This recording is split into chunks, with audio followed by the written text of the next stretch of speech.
Mga kababayan, nasa Los Angeles ka man, Dubai, o Davao City, alam mo ba na ang politika sa Pilipinas ngayon ay parang teleserye na puno ng plot twist. Bloodbath na nga raw ang laban sa Senado, sabi ni VP Sara Duterte. Pero teka, bakit nga ba umiinit ang drama sa impeachment case niya? At bakit 18 senators ang nagdesisyong ibalik ang kaso sa House of Representatives? Is this a win for the Duterte bloc or a delay tactic? Let's unpack this sizzling political chismis with facts, more, and a sprinkle of shade. Last June 10, 2025, the Senate made a historic move.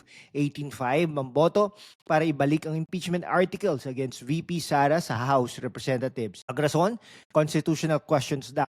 Pero ang tanong ng marami, is this a strategic masterstroke by the Duterte allies or a cop-out by senators na ayaw magdesisyon?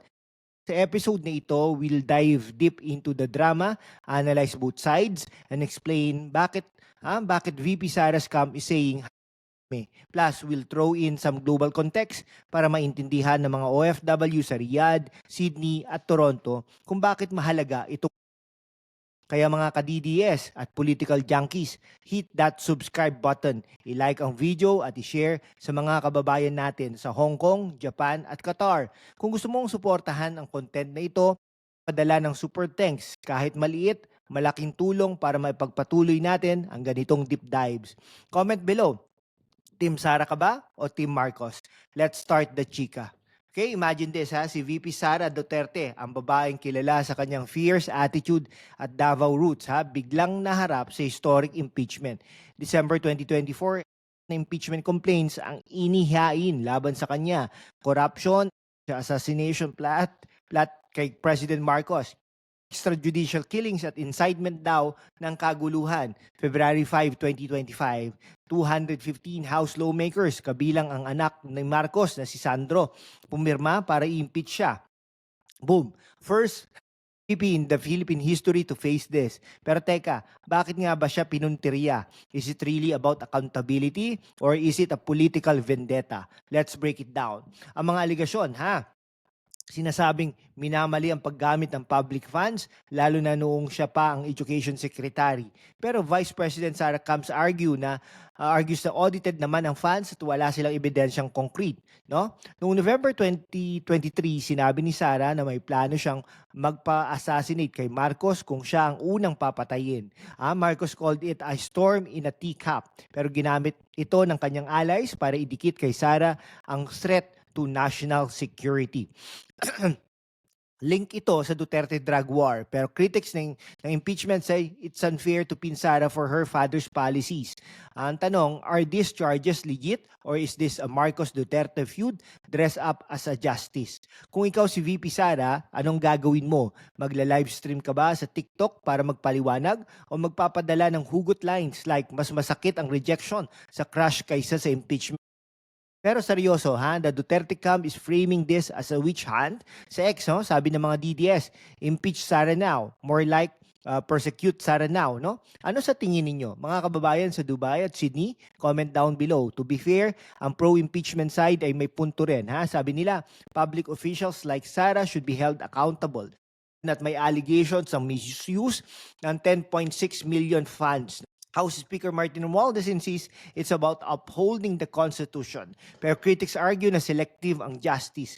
Bakit si Sara lang? Maraming politiko ang may questionable funds. This sets the stage for the Senate's big move. June 10, 2025, the Senate convened as an impeachment court. Pero instead na simulan ang trial, 18 senators led by Senator Alan Peter Cayetano voted to return the impeachment articles to the House para clarify constitutionality. Only 5, Coco Pimentel, Risa Hontiveros, Nancy Binay, Grace Po at Sherwin Gatchalian voted against it. Ang rason, may doubts daw kung constitutional ang House process, lalo na't may 1-year bar sa multiple impeachment attempts. Para sa Duterte Bloc, this is a moment ni Senator Cayetano, we're upholding neutrality. Ang narrative, the Senate saved VP Sara from a rash, politically motivated trial.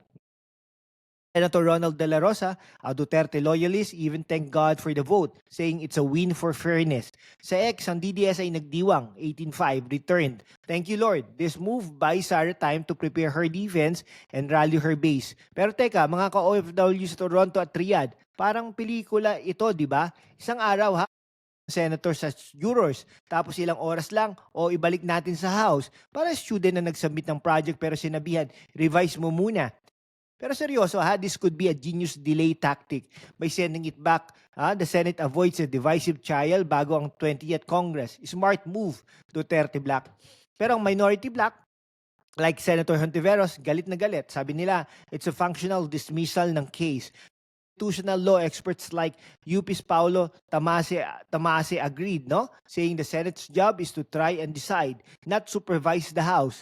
Ang fear ng critics, this sets a dangerous precedent na pwedeng i-delay ang accountability. So is the 18-5 victory vote a victory for justice or a dodge? Let's hear from you mga kababayan sa Singapore at Japan. Si VP Sara mga kababayan ay hindi basta-basta sumusuko. Noong February 7, 2025, after the impeachment, she delivered the fiery speech, God save the Philippines. Sabi niya, mas masakit daw ang rejection ng crush kaysa sa impeachment, hugot queen. Pero sa May 16, she doubled down, no, saying she wants a trial for a bloodbath. Duterte Black, kabilang sina Senators De La Rosa at Robin Padilla, ay all-in para depensahan siya. Bakit handa si Sara? Una, she's got a strong legal team, petitioning the Supreme Court to nullify the impeachment. Pangalawa, her allies in the Senate like Cayetano are framing the case as a Marcos orchestrated attack. Pangatlo, her popularity remains high lalo na sa Davao at Mindanao. No, sa X, ang sentiment ng DDS, Sara's fighting for us. Plus, the 2025 midterm elections gave her allies an edge, with new senators potentially tipping the scales. Kung ikaw si VP Sara, paano mo lalabanan ito? Magpapakanta ka ba ng Survivor by Destiny's Child sa Senate? Pero seryoso ha, her camp's strategy is clear. Delay the trial, rally the base, and expose that Marcos camp's alleged vendetta. Sa mga OFW sa Dubai, anong tingin ninyo? Is Sara the underdog or the mastermind? Drop your thoughts below, no? Halfway na tayo mga kababayan. Kung nai-enjoy mo itong deep dive, i-hit ang like button at i-share sa mga friends mo sa Canada, Australia at Saudi Arabia. Magpadala rin ng super thanks please para suportahan ang ganitong content. Comment comment down below. Ano ang susunod na move ni VP Sara? Let's keep the chika going. To keep it fair, let's hear the other side, ang pro-impeachment camp. Led by Marcos allies like House Speaker Martin Romualdez, insists na VP Sara's actions like the alleged yung fund misuse and her assassination remarks justify her removal. Sabi ng Makabayan Black, the Senate's remand is a legally baseless dodge na undermines accountability. Student activists in Baguio and Manila rallied chanting, convict Sara now. Sa mata ng international community, this drama hurts the Philippines' image. Sa US at UK, where OFWs are watching, the impeachment saga paints our politics as chaotic. Reuters reported that a conviction could ban Sara from public office, killing her 2028 presidential dreams. Pero ang tanong, is this about justice or is Marcos clearing the field for his allies? Parang Game of Thrones to, di ba? Si Marcos at Sara dating allies ngayon ay nagbabakbakan. Pero teka, bakit parang si House Speaker Martin Romualdez ang little finger ng istorya, pulling strings behind the scenes? Sa mga kababayan sa Hong Kong at Qatar, sino ang Team Stark at sino ang Team Lannister sa laban nito? Comment down below. Seryoso na, the anti-Duterte camp has valid concerns kung totoo ang corruption allegations si Sara. Pero critics ng impeachment point out na selective ang justice. Bakit si Sara lang ang corruption sa gobyerno, di ba? This debate shows how polarized our politics is. Susunod, the Senate's remand means the trial is on hold until the 20th Congress in July 2025. Pero may catch. Escudero says the 19th Congress can't bind the 20th, so the case might fizzle out. VP Sara's Supreme Court petition could also nullify the impeachment. Meanwhile, the DDS is rallying with 1.5 million attending a pro-Duterte rally last January. For Sara's camp, this is a golden opportunity. The delay gives her time to strengthen her base, especially in Mindanao, where 41 out of 60 lawmakers voted to impeach her. Her allies like Senator Padilla are vowing to vote no to conviction. If Sara survives this, her 2028 presidential bid could get a boost. Sa mga OFW sa US, Canada at Australia, this saga affects how the world sees us. A stable Philippines means better investment and job opportunities. Kung mag-bloodbath nga, ha, baka maging laughing stock tayo sa international news. Look at Brazil or the US. Political chaos can cripple economies. Let's hope our leaders prioritize the country over egos. Kung ikaw ang direktor ng politikang teleserye, ano ang title? Bloodbath sa Senado or Duterte versus Marcos? The ultimate showdown. Sa mga kababayan sa Singapore at Japan, drop your title ideas below ha. At huwag kalimutang i-share itong video na ito sa mga friends mo sa Riyadh at Toronto. We're almost done mga ka-DDS.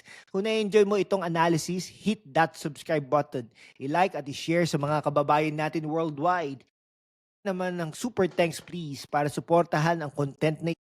Mag-comment ka din ha. Bloodbath ba talaga o drama lang? Let's wrap this up. Ayan, let's recap. Vice President Sara Duterte's impeachment is a high-stakes drama na puno ng plot twist. The Senate's 18-5 vote to return the case to the House is a win for her camp, giving her time to fight back. Pero the anti-Duterte side insists na it's a delay of justice. Whether this ends in a bloodbath or bluff, one thing's clear, no? Philippine politics is never boring. Sa mga OFW sa Dubai, Sydney at Toronto, this saga reminds us na ang politika affects our lives. Kahit nasa abroad tayo, let's stay informed and hold our leaders accountable. VP Sara's fight is just one chapter in our nation's history. Let's make sure the ending benefits the Filipino people. Kaya mga kababayan, i-hit ang subscribe button, i-like at i-share sa mga friends mo sa US, Canada at Saudi Arabia. Magpadala ng super thanks para suportahan ang ganitong content. Comment down below ha, Team Sara ka ba o neutral? Salamat sa panonood at hanggang sa susunod na political chismis, peace out!